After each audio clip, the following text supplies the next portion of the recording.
Mastering math isn't just about getting the concepts. It's also about managing your study time well. In this video, we are diving into some topics for time management in your math class. Time management is all about planning and controlling how much time to spend on specific activities. Good time management enables you to work smarter, not harder, so that you can get more done in less time, even under tight deadlines and pressures. Tip number 1, set clear goals. Setting specific, clear goals is crucial in math where each topic builds on the previous one. To ensure your goals are effective and conducive to learning, apply the SMART criteria. Specific, clearly define what you want to achieve to avoid confusion. Measurable, set quantifiable targets to easily track your progress. Achievable, ensure your goals are realistic and within your means. Relevant, align your goals and the math topics you're studying. And time-bound, give each goal a deadline to keep you focused and on track. For example, instead of just aiming to understand linear equations, set a SMART goal. In today's 1-hour session, I'll review my notes over the slope formula and work all homework problems over finding the slope between 2 points.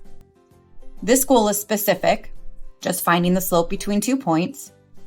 Measurable, you're finishing all the problems. Achievable, it's doable in an hour. And relevant, ties into your current studies. And finally, time-bound, done by the session's end.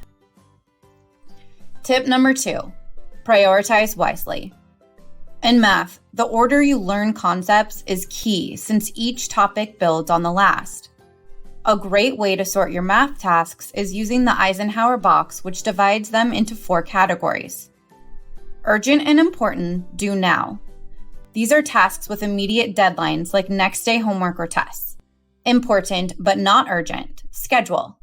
These are tasks that are crucial for long-term success, like revising past chapters or upcoming projects, which you should plan to do after urgent tasks. Number 3, urgent but not important, delegate. These are tasks needing quick attention but not key to your study goals. These can be shared or simplified in a study group. And last, not urgent and not important, delete. Cut out tasks that don't really help you understand your coursework or distract from more important goals. Tip number 3, use a planner. A planner is super helpful, especially for managing math courses. At the start of each term, dig into your syllabus and course calendar. They'll tell you everything you need to know, important dates, deadlines, and what's expected of you. Kick off with the syllabus. When you get your syllabus, mark all key dates like assignments, tests, and projects in your planner. This way you won't miss any important deadlines and can plan your study time well. Go digital. Consider using a digital planner like Google Calendar. It lets you set reminders, access your schedule on any device, and easily adjust if things change. Check regularly. Make it a routine to check your planner daily and weekly. It'll keep you on track and flexible enough to adjust your plans as needed. Combine your courses. If you're handling multiple subjects, merge all your schedules into one planner. This gives you a clear overview and helps avoid clashes between different classes. Tip number 4, break it down. Big math problems or projects can be overwhelming. Splitting them into smaller, manageable steps can really ease your stress and make things feel more doable. This not only simplifies the task, but also boosts your focus and improves your study efficiency. Map out steps. For each task, list out what needs to be done. In math problems, it might be choosing the right theorem, doing the calculations, and checking your work. For projects, think about outlining, researching, solving related problems, and compiling your findings. Set mini deadlines. Give each small task its own deadline.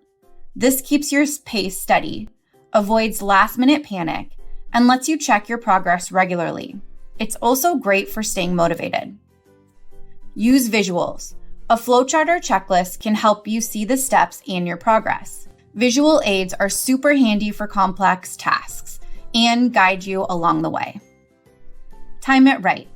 Estimate how long each step should take and add it to your planner. Be realistic about how fast you work and allow extra time for tough spots. For example, let's say you have a big algebra project on modeling with quadratic equations. Break it down like this. Research. Find real-life applications for quadratic equations. Problem solving. Create and solve equations for these scenarios. Analysis. Dig into your solutions and plan your presentation. Drafting. Write up your first draft, including equations and analysis. Revision. Polish your report, check for mistakes, and clarify explanations. Tip number 5. Cut out distractions. Distractions can really throw off your math study sessions, where focus is key. Here's how to minimize them and boost your study quality. Spot the distractions. Figure out what pulls your attention away, like your phone, social media, noise, or a messy study space. Set up a study zone. Try to have a dedicated spot just for studying, free from distractions. This could be a corner at home, a library, or a quiet cafe. Tech and digital management. Use technology wisely to enhance focus. Block distracting websites. Also, turn off notifications or switch devices to do not disturb during study times. If you don't need the internet, consider turning off your Wi-Fi. Establish boundaries. Let people know when you're studying and need to be left alone. Clear rules can help keep interruptions at bay. Use time blocking. Allocate specific blocks of time to different study tasks. This method helps you focus intensely in short bursts and makes your study sessions more structured and efficient. Tip number 6. Learn to say no. Balancing school and life can be tough. Sometimes the best way to manage your time is by saying no to things that could get in the way of your studies. This doesn't mean cutting off all the fun, but it does mean choosing your priorities carefully, especially during big exams or when you're tackling hard topics. For instance, if you're invited to a movie the night before a big math test, it's totally fine to pass and suggest hanging out later after your test is over. Tip number 7, practice self-care. Remember to practice self-care. Effective studying isn't only about the hours you study. It's also about staying focused and mentally sharp. Self-care helps prevent burnout and keeps your brain ready for action. Take regular breaks to boost retention and problem-solving skills. For example, after 45 minutes of studying, take a 15-minute break to walk, stretch, or relax. This keeps your mental stamina up for tackling math problems. By using these time management strategies, you'll start to work smarter, reduce stress, and improve your overall effectiveness. You got this.